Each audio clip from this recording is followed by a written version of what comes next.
Hey everyone. In this video, I'm going to show you how to right-click on Chrome Remote Desktop. Let's get into it. First, connect to your computer.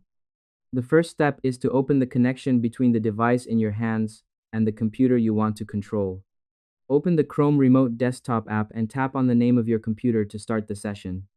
Enter your secret code or PIN if needed and wait for the screen to show your desktop.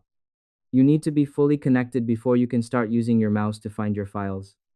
Next, tap and hold your screen. If you are using a mobile device, you don't have a mouse with two buttons, so you have to use your finger instead. Locate the file or folder you want to select. Tap the screen and hold it. This is a way to see your options on a mobile screen, is to press and wait for a moment.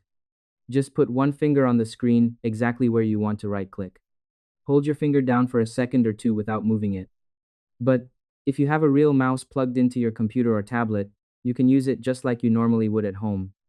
These straightforward steps make sure your workflow is effective and easy to manage. And that's it. I hope this helped you out, and I see you in the next one.